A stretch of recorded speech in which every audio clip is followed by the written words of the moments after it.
love the chase and the hunt, and I set the pace when I'm running. I always take what I want and I always give it 100. Don't need a bank, no I'm funded. Play the game like it's nothing. I'm always thankful for something. Don't take for granted, stay humble. Now wake up!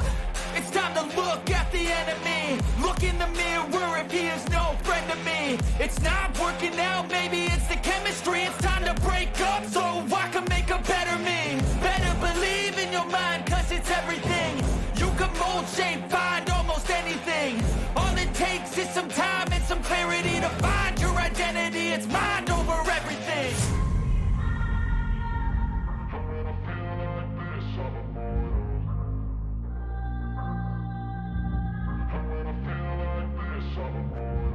And when I feel like this, I'm immortal. When I feel like this, I'm immortal. When I feel like this, I'm immortal. When I feel like this, I'm immortal. Don't be scared. Just give me up. Don't be scared.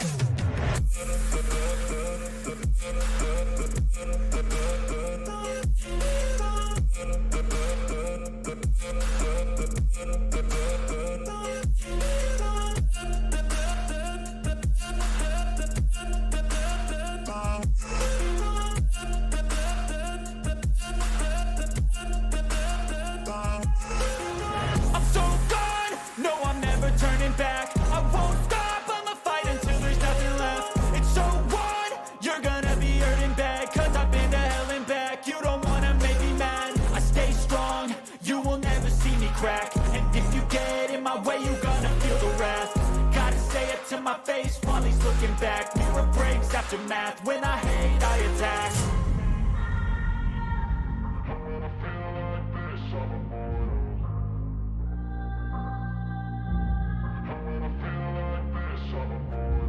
And when I feel like this, I'm immortal. When I feel like this, I'm immortal. When I feel like this, I'm immortal. When I feel like this, I'm immortal.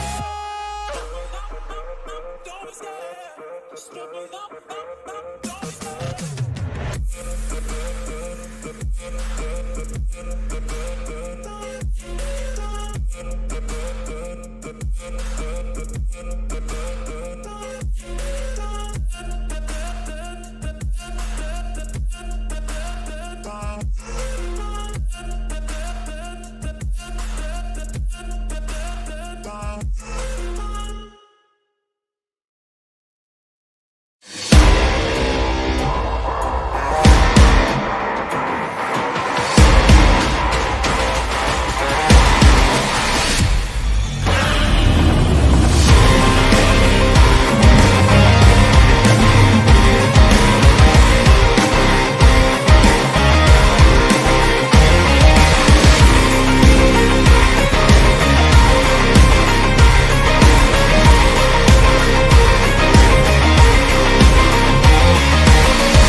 Welcome to Daikaiju Network's continuation of Spectreman.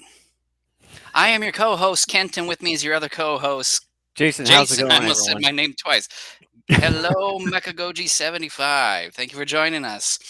So we are continuing our coverage of Spectreman. And today we're covering episodes 13 through 15. But before we get on with that discussion, Jason, what is the housekeeping? Well, everyone should know the housekeeping part here is you can find everything on Daikaiju Network in one place at our link tree link there /Daikaiju Network. And we're also on video platforms besides YouTube. We're on Twitch, Rumble, Facebook Live, and as well as Odyssey. And we have audio versions of our episodes on Spotify, Apple Podcasts, Google Podcasts, iHeartRadio, as well as TuneIn. And we both have video and audio versions of our episodes at our own website at daikaijunetwork.com. That's awesome, Mechagoji, that you got your own series of Spectreman and Mirror Man. You can follow along with us and join the discussion. So, after our unexpectedly long hiatus, kind of around the holiday and into the new year, we got back to covering the two TV series that we started covering back in the autumn. And so, a couple weeks ago, we continued our Common Rider. Um, um, Series. We did episodes 13 through 15 of that 2 weeks ago. And again, like I said, now we're doing 13 through 15 of Spectre Man. Speaking of Kamen Rider, apparently there is now a theatrical date in Japan for the Hmm. upcoming Shin Kamen Rider by Hideaki Anno. God help us. And so it's going to be March of next year. So, I thought it yeah, was so this we'll have year. that. What? I thought it was just this year. Let's do research. Seems like every episode we have research here. Yeah, it's like I Uh, could because I know that they were originally supposed to release it. I oh, think yep, it was you're the right. March 17th is a preview and nationwide yeah. on the 18th. I thought it was next year. Anno probably Nope. wiser to wait and give it another year just to clean up Although the you expected mess. although you were a bit surprised with Shin Ultraman when you I saw was, it. but I'm not in love with it. To me, Shin Ultraman, I've only seen it the one time, and there are aspects of it I like. Again, I think the visuals are good, just like they were in Shin Godzilla. I do think the human characters are better than what they were in Shin Godzilla, but again, the bar for that is incredibly low.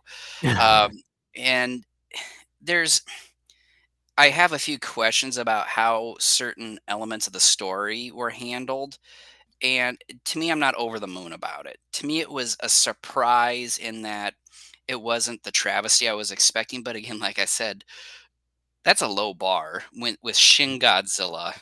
And like you can watch an episode of Blue's Clues, and I mean, you're like already in the galaxy as far as Yeah, quality.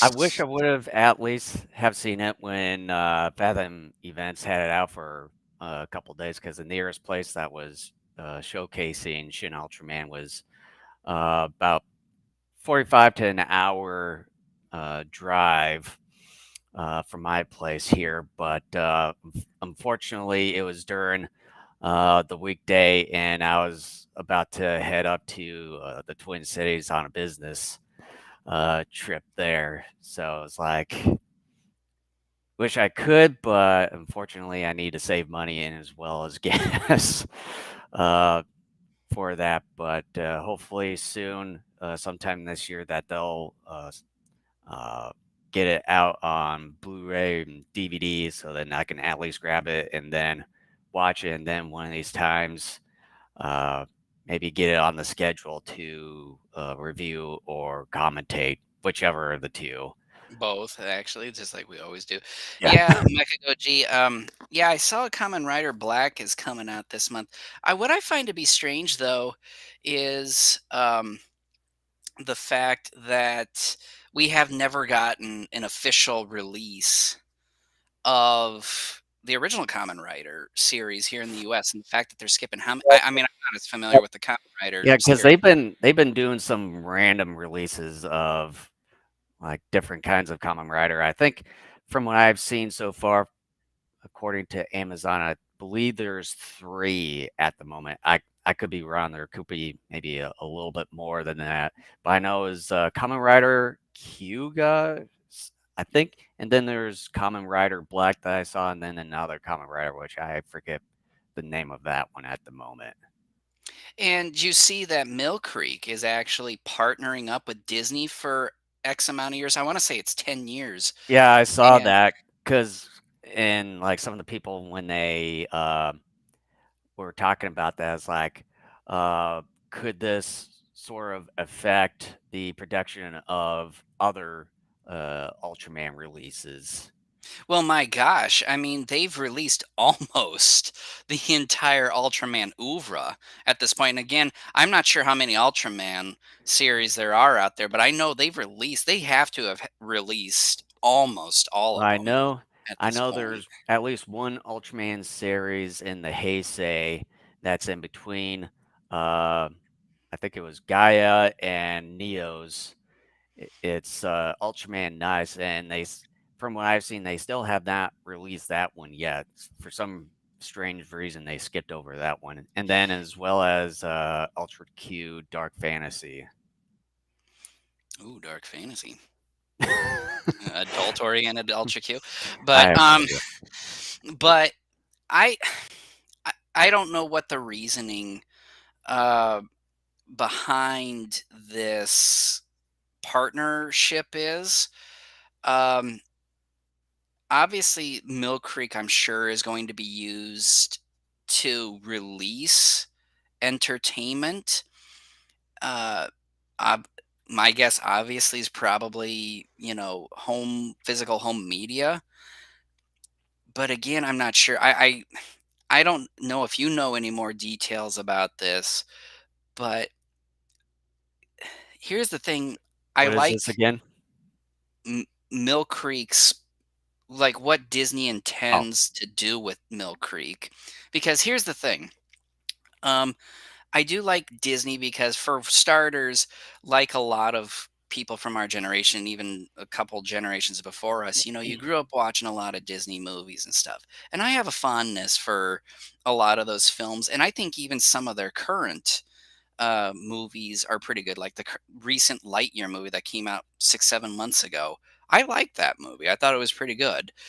yeah, And I I thought it was okay. love the fact that they've entertained my kids an awful lot over the years too, and the kids like a number of their movies, especially the more And recent movies, and like speak Red, Turning Red, and all that and stuff. speaking of which, that they're already developing, um, was it Frozen 3 and Toy Story 5 now? Let Or it putting those in go, let it production. go. Know when to call it quits on a series. But then the one thing though is that doesn't Disney have their own? Didn't they have like their own kind of like home video, DVD, Blu-ray release for odd number of years?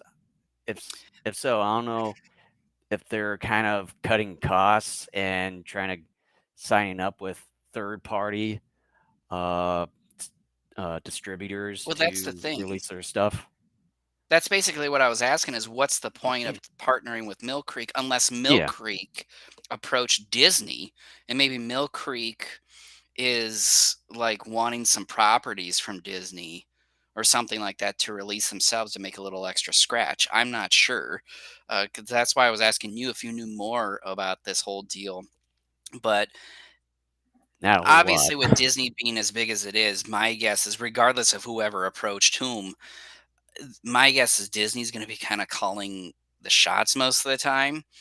And I do think on some Well, level this could affect some of the Ultra properties going forward. But then again, though, too, I am not sure if Mill Creek had a license that lasted X amount of years with Subaraya and it's expiring, or what is going on there. well, the one thing I do know as far when it comes to Disney is that they've been recently laying off quite a bit of their workforce, and it seems like too that they've been sort of cutting back a little bit. So it could at least be part of that whole thing. Yeah, I'm not sure.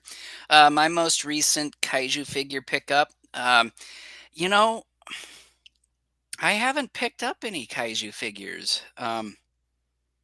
Really in a long time. I think when it comes to Kaiju, I've really cut back. I don't think I've purchased anything in a number of years, to be quite honest. I mean, if you're gonna count Jurassic World stuff, I think it would be, um, I think it would maybe be, um, um, um, the 2 pack of Giganotosaurus and T Rex, but that was late last summer. By the way, on my end, now I've lost the chat box. It says, looks like your embedded link is invalid. Visit the chat settings and grab a new one. So I can't see. Well, I don't know if you can see the one that's on the screen here. Well, I saw something from a bot. Um, Yeah, I removed that one. oh, so that's probably it. Well, and see, now I can't see anything. I figured that's probably what you did, but now I can't see anything in the chat, so I'm gonna have to rely on you for Well, I don't seeing know if you can stuff. see that one there. Yeah, that I can see, but now I can't see anything off to the side of my window. But yeah, I mean, as far as yeah. Well, no, I guess you could say Godzilla versus Kong stuff. But yeah, I think the most recent it would probably have to be like that Mecha Godzilla from Godzilla versus Kong I got back there. I think that may have been the last one I got, and Yeah, you got to I go back know. about 2 years. I know I've got a few here. I'm, yeah, the more valuable stuff I still have boxed up because I'm gonna be doing a little bit more work behind uh, my wall over here. But I would say one of the uh, better ones I've got that are boxed up is the this limited edition was a crystal translucent Godzilla 2000 figure, and I is limited to only 2,000 of it. And I got this at the very first G Fest that we went to. Uh, Gosh, hard to believe, close to 11 years ago. Didn't I give you one too? Because I thought I had like a handful of them. I sold some of them, but then I kept one for myself, and I thought I gave one to you of another one. I know I've got some of those when we were trying to do our little thing from many years ago. Some of those figurines that we have, trying to do our own little store thing. Um, and then some of the other boxed up stuff that are still boxed. By the way, I want the new Bandai Daimajin figure. You seen Yeah, that? I saw that one. Yeah, I want that. and then the other thing that I just recently got from this past G Fest, it's this translucent. I think it's Bullmark M- Mechagodzilla, the 1974 version, where it has some kind of translucent colors kind of all over it, like pink, blue, gold, some green and stuff. I'll have to one of these times bring it out. It's really cool and spent quite a bit of money I on know you that one. did. I know you did. But yeah, I think those two are probably. And then I've got the GMK glitter Godzilla too. Oh yeah. So are we ready to get into Spectreman episodes 13 through 15? I think so. All right, so here we are. Episode 13 of Spectreman is titled Great Heteron Strikes Back Part 1. And for starters, you said you could pull up something on your side, like share a screenshot on your side Yeah. or not? Okay. So look up Vileplume and Gloom, or just Vileplume, and you should be able to see the evolution. Let's see So here. Heteron, Vile, the Vile Plume. Uh, so imagine, ladies and gentlemen, the antagonistic kaiju for this episode and the following episode. It is sort of a cross between Gloom and Vileplume of the Pokemon game series. And so, for those of you watching the video edition of this podcast, Jason will find it and bring it up here for a moment. But when I saw this, you got a better look at it maybe roughly 5-10 minutes into the episode. And it clearly, I looked at that and I go, that looks like a Pokemon. And so I had to double check it. And yeah, it looked very much like the Pokemon. So yeah, oh, here, scroll down, scroll down. Okay, stop, stop, stop, stop. Okay, the top full row there, all the way to the left. Yep, this one click on here. that. Yep. So there you go. The middle and the far right. That imagine the base of Gloom with the top of Vileplume to the right, and you basically have what more or less Heteron looks like. Yeah, a It's little bit. and I just thought that was kind of funny to point out. So I'm kind of curious as to whether or not the individual responsible for Pokemon got their inspiration for that Pokemon from this Spectreman episode. I have a feeling that they probably did not. It looks almost exactly the same. I mean, it almost does. In fact, though, I think Heteron's supposed to be more like a jellyfish, though, because it came from either a pond or the ocean. I think Yeah, the ocean. yeah. I know with well,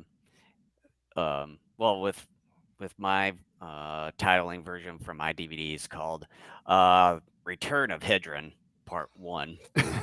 But yeah, like at the beginning First of of, all, what is he returning from? We haven't seen him before. well, they were saying that there was another Hydron uh before Plot this one hole. here. If I can take a look here. Yeah, it was episode 2, The Horror of Hydron, where it Really? was, yeah, it was the um uh it was the monster that was made out of pollution. And let's see I here. thought that name sounded familiar, but I thought it was an entirely different creature. They just recycled the name. That's what I thought. Yeah, I'm just trying to see here. You see, Dr. Gory evacuates. Um, yeah, it's like it's been a little while because I know that there was like some kind of other monster that was made out of pollution and eating garbage and all that, um, but yeah, it's still sort of the same monster but different appearance, I Okay. believe. Well, anyways, I thought I really like the fact though that this series is getting back a bit more to its original theme, which was pollution, to create kaiju, to destroy mankind, and to eventually take over the earth. Because there was a period of time, like a handful of episodes, where it was random kaiju, like dragons and two-headed rat, bat, dog type things and stuff that really Just wait till had episode nothing. 15, by the way. Yeah, and yeah, that though we could maybe say that toxic waste had something to do with it, but um, but by and large, there was a period of time where the kaiju were just kind of random. You know, it was almost like like like an Ultraman episode where you just have a random kaiju show up, and it's like the series sort of forgot one of its base themes was about, and so the last few episodes we're finally returning to that where Dr. Gory's like, all right, let's use some of this different pollution and create a monster out of it. So I this is a pretty interesting episode. I found the actor who plays Dr. Ogarki, I think is how you pronounce it, the doctor. Ogata, Dr. Ogata, I believe. But yeah, Yeah, they like pronounce it his Ogarki in the show. but yeah, his voice, it's like it's been a little bit of a long time since I've last watched Spectreman. I sort of forgot about this guy, but yeah, his voice on mine, I don't know if it's the same as yours, but it's like kind of this uh slow, deep, kind of soft voice in a way. Just kind I of had to makes turn up it the volume on my sound a TV. little bit creepy. What I liked more than his voice, though, of the dubber, anyways, I enjoyed this guy's facial expressions when we Oh get yeah, to the point especially where when he John and what the gal's name was when they're trapped in his I just lab. call I just called her Ogata's assistant. But yeah, it's Yeah, like when he turns into Hydra, like he had all these like the light effects and stuff turning black, and then with all these colors, and then I don't know what they did with the eye makeup around his eyes, but yeah, Scara. it just looks so. in his effing freaky. in his Yeah. face, like, "Oh," Well, and and like all these facial expressions and stuff, yeah, it just looked freaky. And well, to me, it wasn't freaky. To me, it was funny. And then, Freaky like, you can and tell they funny. were like pouring foam onto his head and it's dripping. And he turns into Heteron because he was doing a water sample. Earlier in the episode, they go down by uh, the Tokyo harbor and Bay. they notice that there's some weird happenings going on in the water. So they try to collect a water sample. Well, it ends up having a weird smelling burning sensation to them, Which but which they're turned able to out cap. yeah, which turned out according to them, was it hydrogen sulfide. Yeah, and so they collected some still somehow. Um, and so he's looking it over in a test tube. Well, some of this, I guess, became sentient and crawled its way up through a drain and into the sink. And it's like, okay, for starters, that's not how water and all that works. But, anyways, it goes up into his sink in his lab, comes out, and it attacks him. And it makes itself, it turns itself into him and it takes over his mind more or less. And so then eventually when John and his assistant are trapped in the room with him later, he or it reveals itself to be Heteron. And it goes into this transformation, which I found to be pretty funny. But even before that, he greets members of this organization that George and all these guys who are trying to fight pollution. His face is like, "Oh, hello. Oh, How are yeah. you?" Like, it was so funny. You have to see it to understand how funny it is. Um, but yeah, it's a funny sequence of events that take place kind of within the first half of the episode here. Yeah, uh, with this, episode, it seems like, uh, the other thing too is that when Ogata turns into Hedron and everything, and and you had John and his assistant, they're trying to get away or something of the sort, but it just seems like that it there really wasn't much going on, between, like, those 2 and then Hydron. Like, Hydron seems like he wasn't really going after them or something of the sort during that one sequence. It just It's a felt weird scene. yeah, it just felt really odd and, like, oddly placed or acted or executed, in a way. It just and then it's like, uh and then towards the end of the sequence, they just go through underneath the table and then get up from that way. It's like, couldn't you guys have done that like a few minutes ago?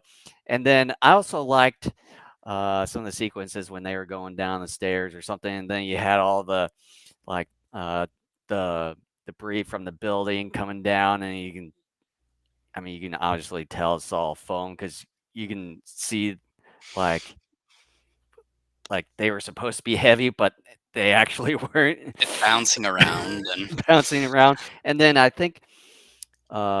I think it was might have been in this episode or the next episode after this one where John was trying to uh, put Ogata's assistant kind of sitting her up in a way, and you had the one of the debris kind of right on the stairs, but then when he moved her towards the staircase, you can see that debris just easily move without no effort at all. Um, but yeah, it just seemed like not. Oh, the other thing is that when Hedron faces Spectreman, and he kind of has a struggle, it just didn't seem like uh, he didn't have he didn't have a whole lot of effort in confronting uh, Hedron, and it's like all of a sudden, "Oh, I lost." Yeah, you covered quite a few things there. Going back to the sequence of John and his assistant in the lab with Heteron, I thought it was funny, and then I got quickly annoyed by the fact that all he kept doing was throwing beakers Mhm. of random liquids at Heteron, and then he kind of rolled a burner underneath Heteron, stepped on it, and it kind of like stunned him or something, I guess. But then that was it. And then Heteron Mhm. gradually starts to grow and starts kind of crashing out of the building, which leads to the crumbling of the building, and then eventually John and his assistant getting trapped. But I kept getting annoyed because they kept showing him just grabbing random beakers and stuff and just throwing it, and it did nothing, and I'm thinking to myself, "Stop." Like, after you throw, like, 5 of those, you need to realize it's not gonna do anything. Just stop and get out. They had kind of a clear shot to the door, but refused to even try to get out, and I'm Well, like, they I they would I they would throw backed a out. couple things and then go, Well, they were moving towards it, but then they backed out. Well, it's which due was a to dumb idea. one of Hedron's tentacles being there, spewing out some stuff. But like before, uh, was it Spectreman was saying that he lost? He used like his disc to stick on to Hedron, and then he does like his little kind of ray thing, even though he didn't really see any visual effects coming out from his hands I there. think that's like a switch. And then all of a sudden he just kind of falls down and is like, "Oh, I've been defeated." I had flashbacks of Kamen Rider where and he then lost to the one reptile. and then just wait till the next episode when we get to it like on his little situation there. Yeah, well, yeah, there's one thing I think we might be thinking about the same thing, but one of the things I want to give props to this episode on a couple of things. One thing is that this is not only a fun episode and it gets more to the heart of kind of what this series has always wanted to be in terms of talking about pollution and using pollution to create kaiju out of it. It's very action packed too. The battle between Spectreman and Heteron lasts a pretty good chunk of the episode, and on top of that, you get pretty good miniature sets. I mean, it's not the greatest set of miniatures you're ever going to see in a tokusatsu show or movie, obviously, but it's still really good, and it's decent size. It's dense enough to where you get a sense of, okay, this is in a densely metropolitan area. But a prop I gotta give this episode, something that you don't normally hear much of in most tokusatsu shows and even some films, including Godzilla films, is that they added effects of people yelling and screaming, even though you couldn't see, obviously people on these little miniature sets running around because that would be some quite effect that they would have had to pull off to do that. The fact that they were adding voices of people yelling and screaming just added to the realism that you would expect to encounter in a situation like this, because all of a sudden, boom, you get this jellyfish type of kaiju breaking out, and no one's prepared for it. So yeah, you're going to have a bunch of people yelling and screaming. I have to give props to this episode for just even a minute detail like that, because it's just something you don't really hear much of in any shows or movies. Yeah, some of the Godzilla movies always tried to superimpose like Godzilla in the background and some human activity in the foreground. Well, I mean, that's good. That's okay. It works, but not necessarily when like the monsters are fighting. Even within the miniature sets, you don't get the yelling, and I can't even name off the top of my head anyways. Well, that's not true. I just realized Return of Godzilla in some scenes kind of did that, where they had people kind of yelling and screaming. Even though, yes, it was imposed images, it wasn't foreground, background. It was supposed to be kind of like one on top of the other, which is good. Again, Return of Godzilla, one of the better Godzilla movies ever Yep. made. So, Mhm. yeah, and then I guess too, the 2014 Godzilla.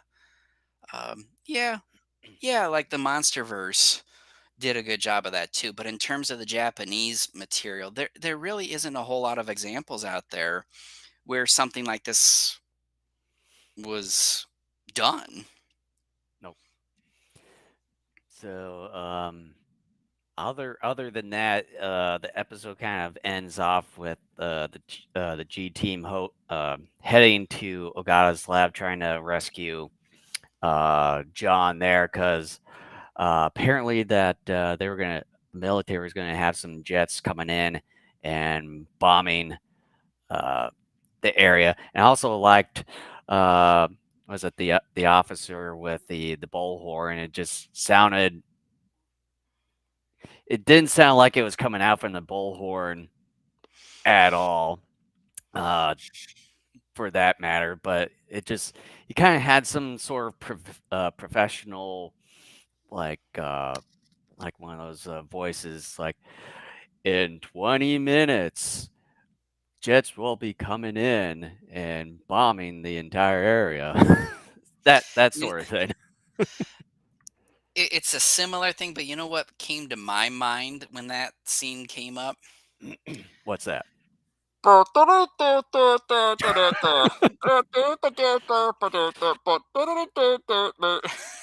And for those of you who are not familiar with that, you have to watch the Lake Texarkana version of Gamera 2. Yeah. I think it's still on YouTube, by the way. Just type in Lake Texarkana. I think it's Texarkana is all in one word, and then Gamera, and then it should be able to bring up the full feature length version of that. I still think that's one of the better kaiju movies ever made. And then all it is just a complete redubbing by and large of the movie. I know a Yeah, lot of that people hate it, but it's like, oh no, it's so it was funny when though. ADV was still around distributing uh, videos and all that, and they had the rights to distribute Gamera 2, and they had their team like, oh, let's just kind of do like kind of a riffing, but with dubbing the entire cast for the entire movie. I will say though, like kind of once you reach the halfway marker of that version, it doesn't get as funny anymore. I They think, just kind well, of ran out of maybe steam with the jokes for the most part. sort of towards the end of it, yeah. And then they had kind of this running gag throughout the entire film where it's like, "Holy crap!" Yeah. Sort of thing. Like I would say the first handful of times it's really funny, but then when you get towards the end, when they do some more of that, it kind of runs its course. It's like if Yeah. you just do it maybe a few times, yeah, that's really funny, and then maybe if you do other different things, then yeah. Yeah, it's sort of like a Marvel movie where they beat you over the head with the same one or two jokes, and then after a while, it gets old. Gamera 2's your favorite? Yeah, I like it too. It's one of my favorite kaiju movies. I think the first two Heisei Gamera movies, and I think I've talked about this before. The first two Heisei Gamera movies, I think, are actually better than Part Three. Part Three, yes, I will say, is a better made movie in some respects, but I don't think the action execution and elements of the story are as exciting as they thought it would be. When I first saw that movie for a handful of years, yeah, I was all over that. I'm like, this is one of the greatest kaiju movies Yeah, ever made. But then the more I've watched it, the more I'm going, I think Gamera and Gamera 2 are actually better films. They're not, in terms of production, they're not the high quality that Part 3 is. But I think in terms of story and even characters, they're better, in my yeah. opinion.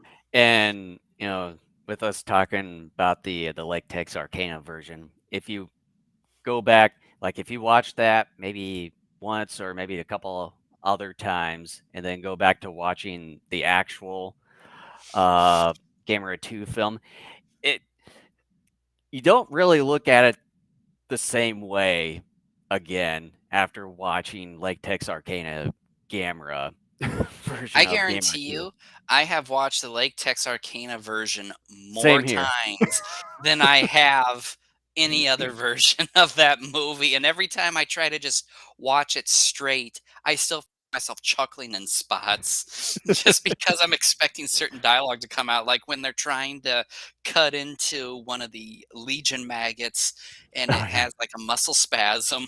I'm expecting the colonel or whatever he is to say, "Dumbass." That or doesn't l- happen in the or original.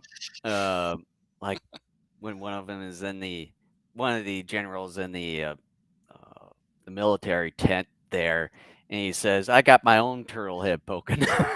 Yeah. Or the high-ranking commander, like, at the end, you expect him to sound like a child. Yeah, And he but doesn't.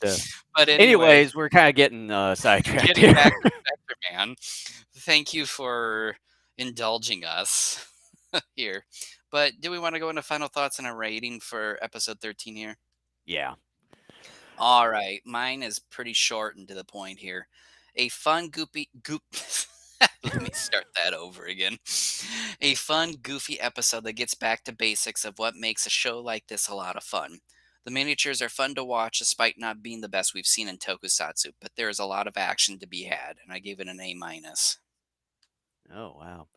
Uh, for me, it's a pretty decent episode where there are some areas that it felt like it was executed a bit weirdly, especially right after Dr. Ogata transforms into Hedron, and then you had um, John and Ogata's assistant kind of awkwardly in the room, like weren't quite seemed like that they at first not really doing as much.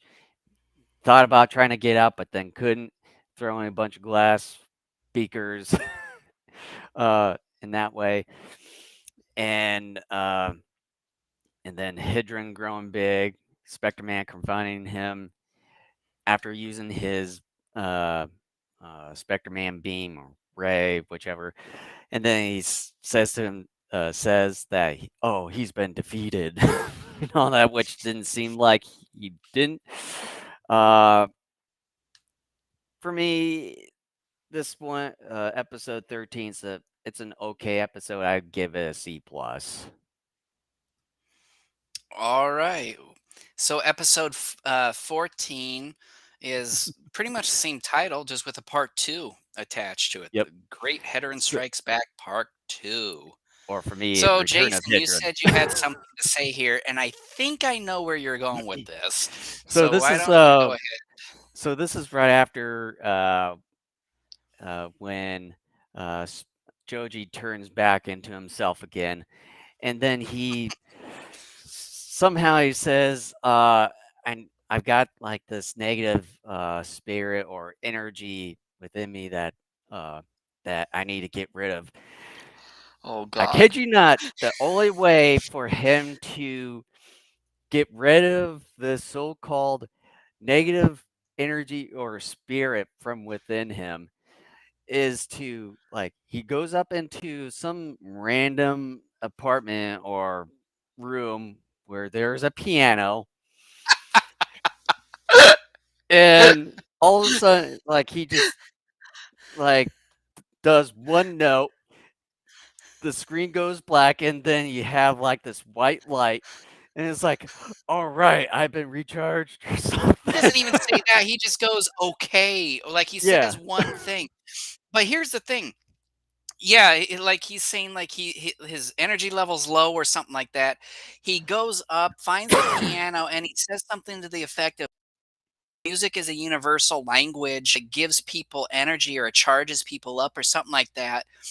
And I thought he was going to play like a little ditty, and instead, all he does, he just like when you're a little kid and you find a piano, all he does is he just spreads out the fingers on either hand and just boom. It's not even a real note. It's just boom. He doesn't play anything. It's just boom. And then all of a sudden, And I saw that, Yeah. and I'm just like, To answer Mechagoji here, for the English version, it's his name is George, but in the original Japanese version, it's Joji, Joji. So yeah, so I just kind of call him by his original name in this, but yeah, it's it's one of the so goofiest things I've ever it's seen. so freaking odd in a But see, way. here's the thing. This is what shows like Kamen Rider and Spectreman are about. It's not just about some type of superhero fighting kaiju or weird mutants or anything like that. And It and is about the absurdity of everything. speaking about absurdity and everything, just wait till later on. There's even some more absurdity Well, with this and I episode. want to get to this moment where let's go to Karis and Dr. Gory here in their ship, where Heteron is just kind of hanging on to a building, and Karis is looking down and he looks up at Dr. Gory and goes, "Why is Heteron hanging on to that building? Is he in love with it? It's not his type." Yeah. It's like, just like, oh, Karis, you are an idiot. Well, and then Dr. Gory even called him out. It's like, well, at least I've got someone smarter compared to my other Yeah, generals. and then and then you hear Karis standing up. He's like, "Oh, that's it. That's what I get here. I get insulted every time. No respect." And he's throwing a tantrum as Dr. Gory is still talking to the audience about how brilliant Heteron is. And then you hear Karis in the background just cursing up a storm. It's just,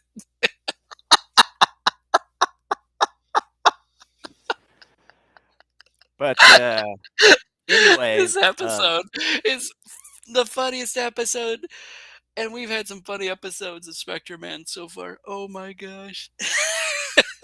but after that, we had Dr. Gory filling the sky with smog to protect Hedron.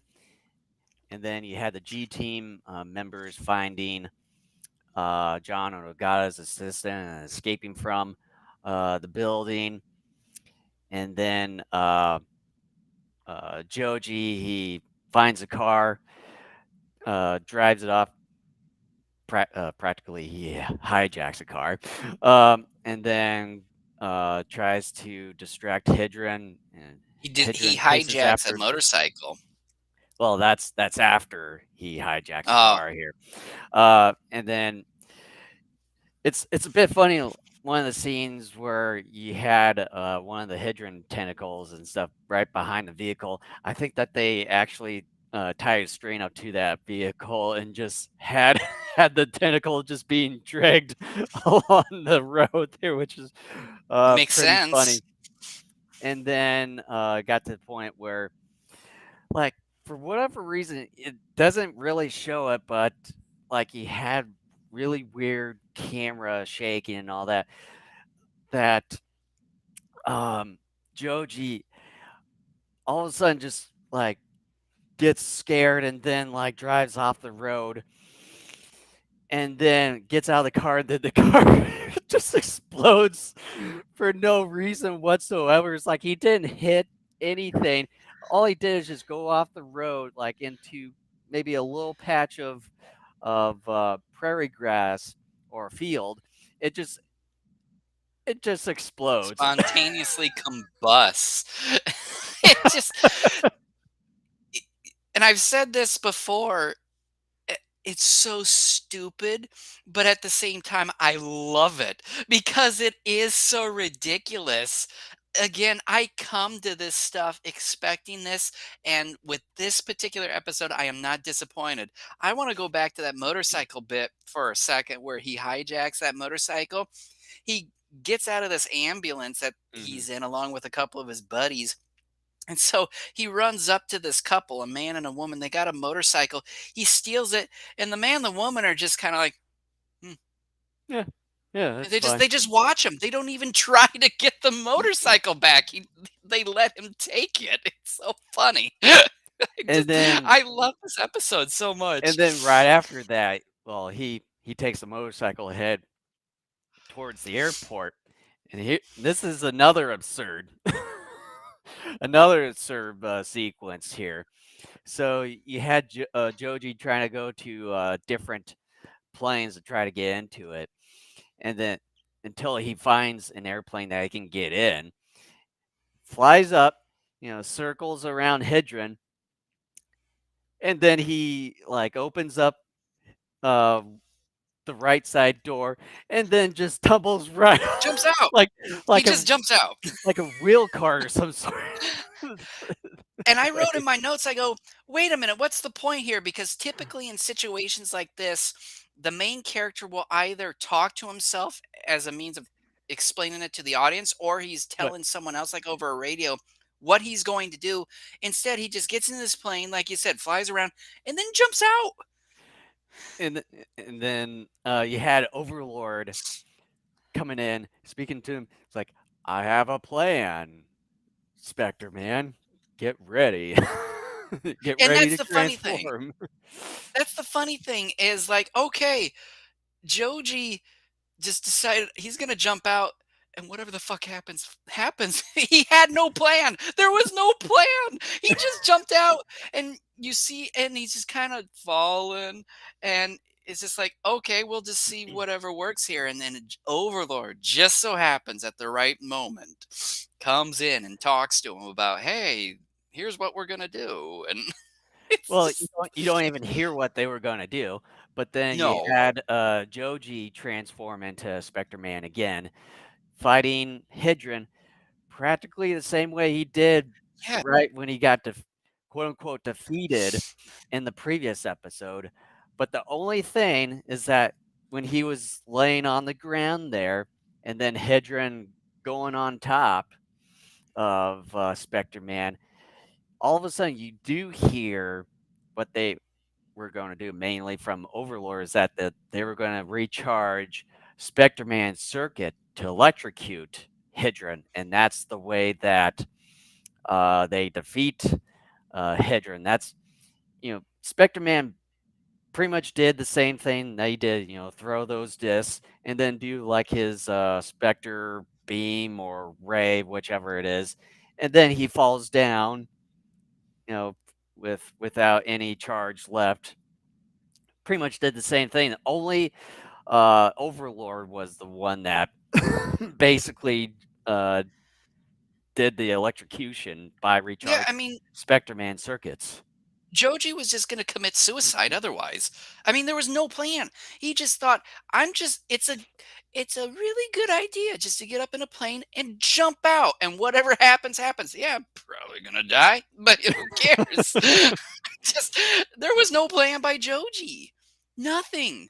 He And explained nothing to the audience or to any of his comrades as far as this is what I'm going to do. And yes, we know as the audience he's Spectre Man, but it's like again, typically in situations like this, the main character either talks to himself, which is another way of the character talking to the audience, or he tells someone who's a friend of his what he's going to do, also informs the audience of what he's going to do. That didn't happen. All we just see. That's what he does. and then right after Hydron gets defeated, you get Dr. Gore is like, oh, I win anyways. and it's like, oh, I can create more monsters and stuff. It's like, well, we already know that. We've Yeah, been we seeing got it like for the 50 more past. episodes here. It's like we've been seeing it for the past 14 episodes. Yeah. So it's like, I don't know why you still win anyways, even though like Spectre Man just He's the keeps on villain. defeating them. He doesn't play nice. He's petty. By the way, So though, to be serious for a moment, I have to give props again to the production crew of this series because that airport scene involving Heteron and later Spectre Man is a gorgeous airport sequence with the watchtower, the airport itself, and all the planes sitting there, and the tarmac, and all that. It's gorgeously put together. It's to me about as good as the airport sequence is in War of the Gargantuas from like 6 or 7 years earlier. Mhm. It's done very well. It's one of my favorite scenes visually in this series up to this point. So yeah, that's basically end of the episode once Overlord pretty much uses Spectreman to electrocute Hedron. So yeah, so otherwise, is there anything else you want to add, or should we just finish up and then give our rating to episode 14? I think I'm gonna upgrade my score for I this. I sort of did too for I'm gonna mine have after to. talking about this. So, did you want to go first? Yeah, with this one it had much more energy to the episode compared to the previous one, Really? Oh, and much more absurdity, which added to the episode, which is always kind of that Spectre Man episode that you were always looking for. It's just the craziness and the absurdity to it, which always adds character to this kind of series. Because that's the route to where that they finally knew what they actually were after a few episodes in. It's just the absurdity, the outlandish, and the quirkiness to this episode. And yeah, this episode really had it there. So with this one, for episode 14, I would give it a B. so what was your original grade? Mine was just a C. Okay. So, yeah, I'm gonna upgrade my grade too. So, what this episode lacks in action compared to the previous episode, it makes up for in humor. The airport sequence was beautifully realized and executed, but the battle was short lived. I still don't understand why Gory was so up in arms about Heteron since it didn't even seem to be as powerful as some previous creatures he created. Not a bad episode, but a bit lacking in action. And I'm going to upgrade my letter grade for this to an A because, again, of the absurdity and humor. And So, my original minus. oh, okay. All right. So, episode 15 and the final episode we are going to discuss for this podcast episode, excuse me, is titled A Massive Earthquake Levels Tokyo. And mine is just called uh, Magnetron Part 1 Target Tokyo. Ooh. All righty. So, let's talk about Magnetron for a second. I love this kaiju, and I love it for a couple different reasons. I like the fact that it's a mole, and the mole arms it has, I think, are pretty cool for weapons. I like the design of it and how it's made. But here's another thing that I like about Magnetron. Its ass is a catfish's head. Yep. half mole, half catfish. So if you've seen or heard of was it the Nickelodeon cartoon show back in the 90s, Cat Dog? Yep. It sort of had like it was sort of like that with Magnetron, where one side uh one half of it was a mole, and then the other half on the other side was a catfish. So it was sort of like that in a way. Yeah, I initially when they were talking about after Magnetron makes his first appearance, they talk about a catfish.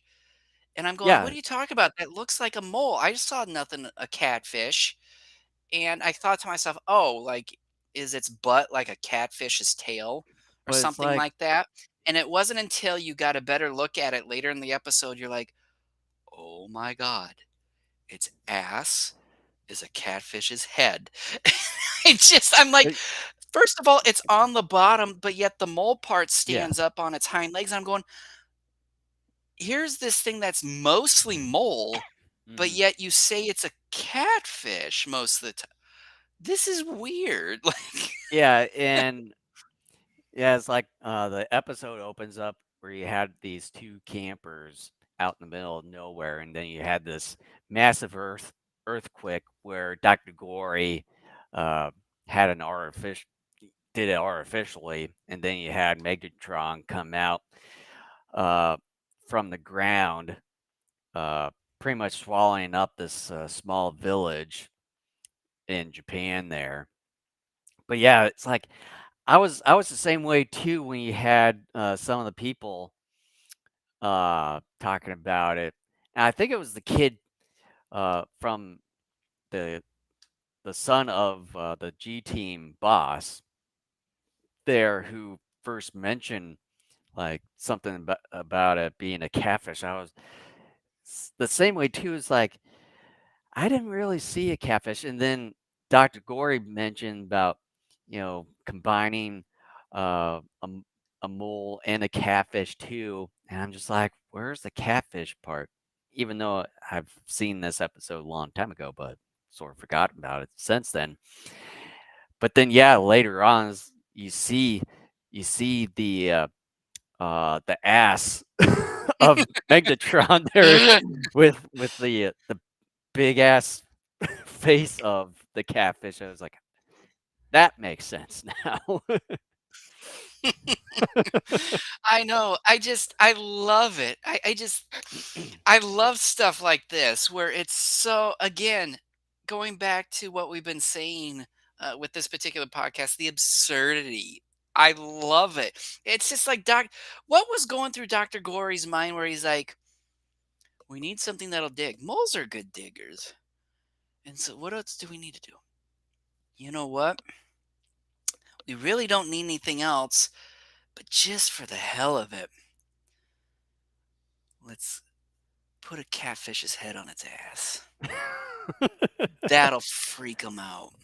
Like, Yeah, the catfish head so far it just has no seems purpose. yeah, it just you try to think of it's like even though that it's sort of a timeout thing with this, but then it's like it's tokusatsu science when it comes to this point because you try to figure out what's the reason to have a catfish on a mole's ass, and in the end, you just can't really think of a way or a purpose for it for that No, matter.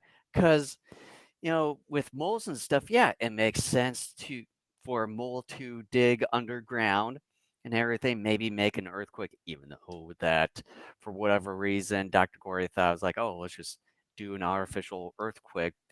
But then it's like when it comes to that point, why even bother having Magnetron to begin with?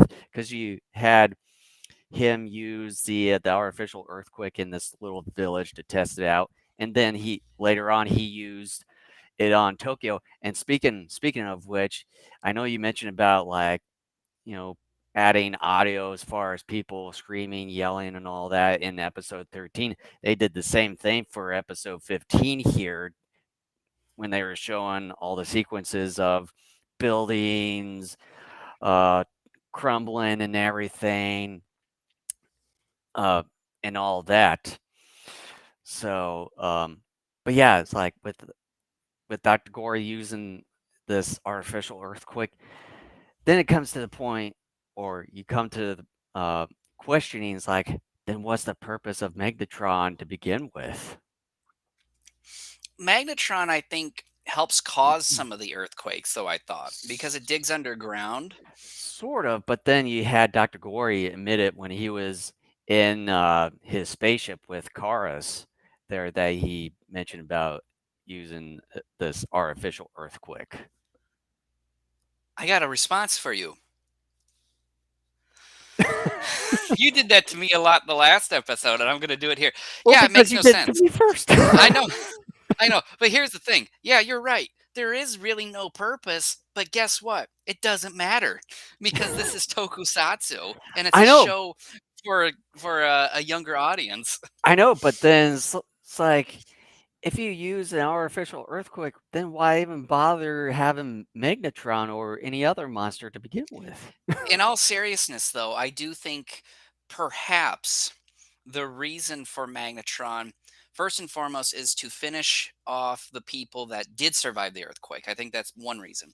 But another thing is though too, it's to fight Spectreman, to get rid of Spectreman. The earthquake is more for leveling Tokyo and killing roughly half the people, we'll just say. And then the kaiju is to finish that off, and then mainly to finish off Spectreman. So now comes the part of Tokyo, and then when you have Megatron come out. Here's Megatron? another Magnetron. Uh, here's another absurdity when it comes to this episode here.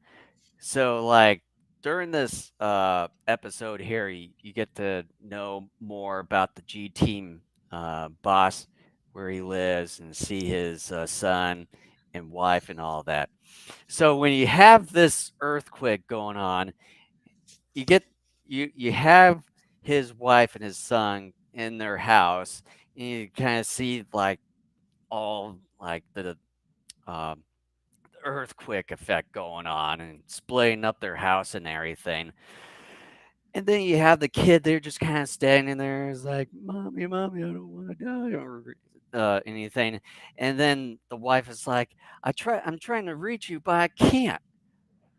Well, you did it earlier in the like, and then she was at the front door trying to bang on it. It was like, you can just easily open that sucker up to begin with.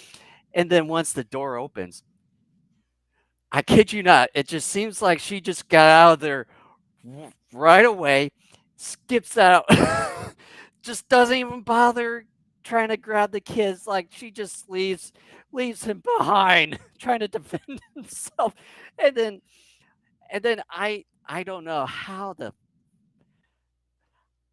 fuck how she got out of that mess. And then it's like she was down on the ground level.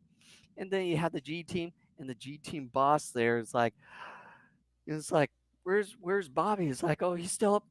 I'm if I was the G Team boss, I was like, bitch, why didn't you get him get our son? First of all, props to the female dubber who did her voice, because when she's screaming, it's very convincing. Yeah, I will give that that's good. female dubber props. But the execution of this Oh, whole absolutely. entire She's a thing, and terrible I'm just mother. She's yeah, a holy terrible mother. She is screaming, and the child's scared, but he's not freaking out like she is. And yeah, yeah. like you said, she hightails it out of there. Like it's like once that front door opened, boy, she just went out there like she didn't care two shits about the son. She It's like doesn't. No. it's like So much. She doesn't have motherly instincts. she only cared about herself. She just Yeah. wanted to save herself. It's like By this the is way, even more. I would have to say by far of all the absurdity from what we've seen so far in this series, this has to be the most absurd thing ever. question for you, and um, um, it goes back to like right as the earthquake is getting ready to start. Did your episode have this weird freeze frame moment with the inspector and a couple of his employees out there on the street just as the earthquake was starting? Mine sort of blacked out for just a second, and then Mine it just freeze framed. It had the inspector, his crew, and like some bystanders. They're kind of like tumbling around, and it freeze framed for like 1 or 2 seconds, something like that. And then it continued with the destruction of Tokyo by the earthquake. It yeah, was the weirdest thing. mine just blacked out for at around a second. What the hell was that about? Maybe it was just how the discs were made. So who knows? I don't know. I have a because mine was different from yours, so it leads me to believe it wasn't the disc, it was how it was filmed. Either they intentionally did that, and maybe just with different releases, they either blacked it out like with yours, or they freeze framed it like mine, or something happened during the actual filming where like maybe the film got messed up and so they had to like put in this gap and then splice the rest of it together. I don't know, but no, to me this isn't part of the story. It's not about the absurdity. I'm just curious Still, as to I'm still what's doing going this on to you. here. But again, uh, for the third straight time, props to the production crew on this episode because they show a number of different miniature shots, buildings and bridges and all this stuff collapsing and falling apart and all that. Again, uh, I don't know if plethora is taking it too far or not, but I'm just going to say it. There's a plethora of miniatures again in this episode, and they're falling apart. It's a sight to behold. It's one of the reasons too why so many of us enjoy this genre is to see buildings and all that stuff crumble and fall apart and what have you. So I really once again enjoyed the the miniatures work. The biggest disappointment for me in this episode again has to deal with the final fight between Spectreman and I was sort of going to Magnetron. get around to it because Mhm. the one thing I wanted to mention before the bout between Spectreman and Magnetron here is that Magnetron gets up to the apartment complex where the inspector lives, and you have Magnetron about to destroy the building, but he's sort of short stopped himself. And then he sort of just stood there for maybe about a minute or so when Spectre Man comes in and like beats the living hell out of him. Yeah. The thing is, though, too, is that, and I understand. Look, this is part one of a second part episode, but and so hopefully part two of this will be a little bit better. But yeah, I was I hope so disappointed in too. how short the fight was. But then, like we were talking about near the top of this episode too, I was really hoping too for the catfish head to be a bit more involved. It was It for it seemed a like brief moment, but yeah. he when it tried snapping at him at one point, he just started karate chopping the top of it, and I'm going, Well, not only "Ah, karate that's chopping, lame." but also stopping his head too. Yeah, I'm hoping we get more of that, more participation of that aspect, um, of Magnetron going the into, the the second part of this story. the aspect. Yep.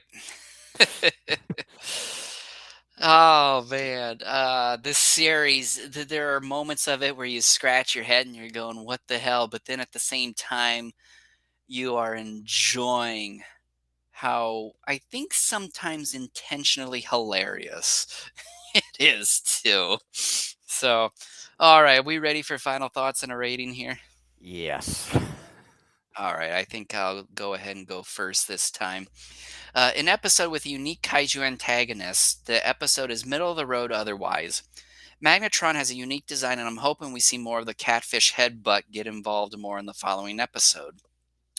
The miniatures here are probably the most numerous in a while and are wonderful to see. The fact, too, that the production got how many dozens of people to panic as the earthquake took place is impressive as well. The battle between Spectre Man and Magnetron was dull, but this isn't the end. Still, at least for this particular episode, it wasn't all that exciting. I'm hoping the next episode can fulfill the fight sequences along with the already magnificent miniature work that was on display here, and I gave it a C plus. Yeah, with this episode, it's like, man, just the inspector's wife just ditching their kid and everything. I think that's just the one thing that's really burning, like really sticking into my head at this point when it comes to this episode. And yeah, the final bout is it's mediocre at best, but yeah, just the wife just ditching their kids. I think it's just the highlight of this episode, and it's just so absurd. It's like, why? I mean, you had the kid with you, but then it's like, even though with the house splitting in two and all that, but it should have been easy for you just to grab on the kid or the kid just jump over the half split part. But it's like, well, I would say 70% the wife just ditching their kid, but then the 30% is like the kid should have at least taken the effort and trying to jump over to get to the mother there. But my God, I just I can't get over that that whole sequence of it. Yep. It sort of ruined the whole episode for me. Is how that whole thing was just so executed for me. So with this one, I had an original grade, but I kind of was going back and forth on how I want to grade it. So I've set my final grade for episode 15 to C minus, where I had my original grade at a D.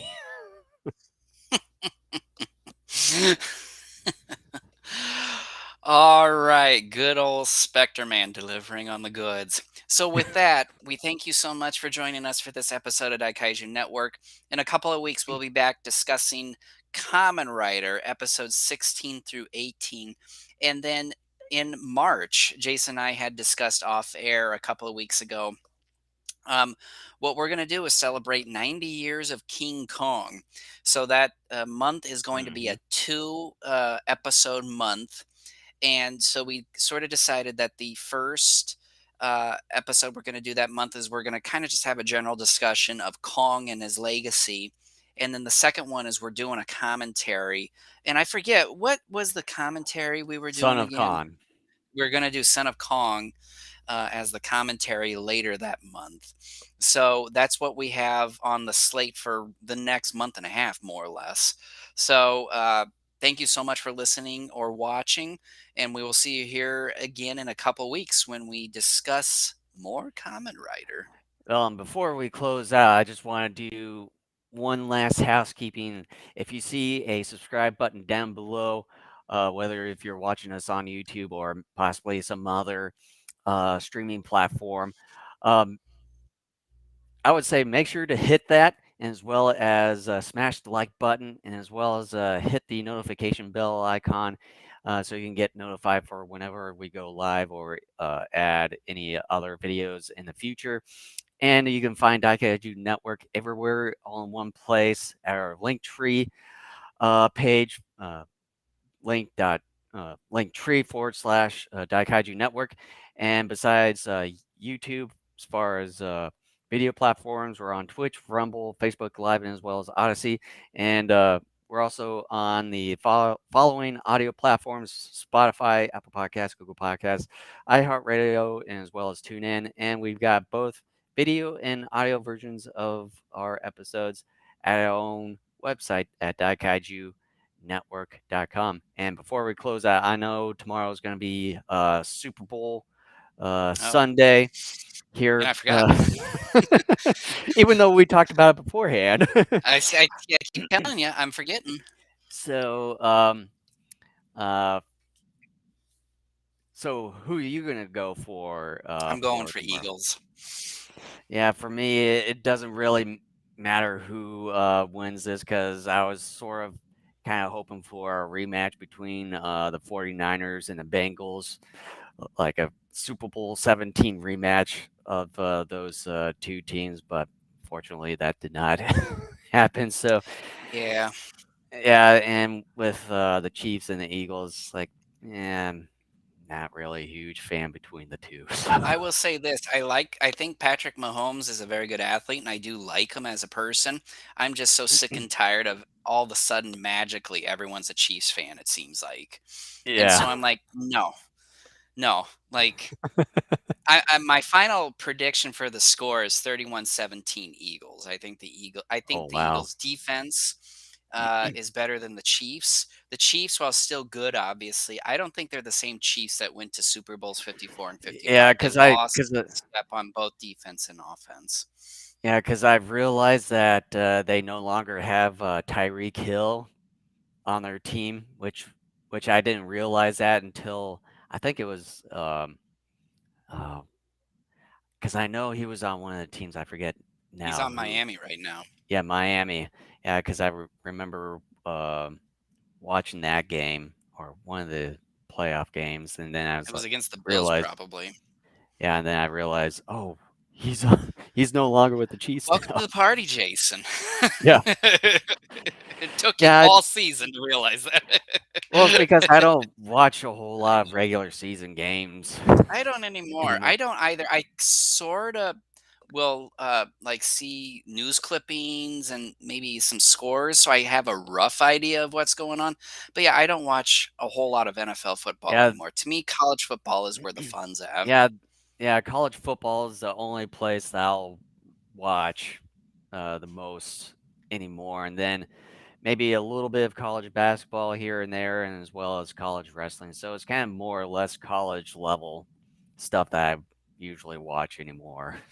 Well, and a lot of it is, I think because, too, pro sport, spread out, so to speak, whereas colleges, there's so many universities where you feel like you got a closer connection to Hmm. something. And now the fact that you're in Iowa, there's no pro sports team in Iowa.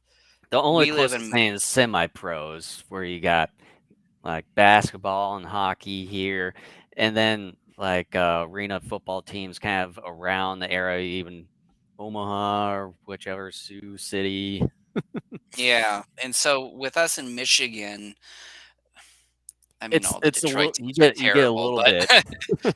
I mean, like, I kinda root a little bit for the Detroit teams a little bit, but it's so hard to root for them because all 4 of them are terrible. So it's just it's like, oh, well, the Lions, I guess, for the first time in a while had a winning season. So technically, They're slowly getting there. we'll see. The Just Tigers like are awful. yeah, just like the Browns. Yeah, but what you gonna do? That you know what would be hilarious is if there ever becomes a Detroit Cleveland Super Bowl to where either one is seeking their first Super Bowl championship. Oh man. Oh my gosh. Yeah, I don't even know how people are gonna react to that. Two teams that are separated by like 3.5, 4 hours drive. Oh man. Yeah. But anyway, once again, thank you so much for listening or watching, and we will see you again in a couple of weeks. All right. Take care, everyone.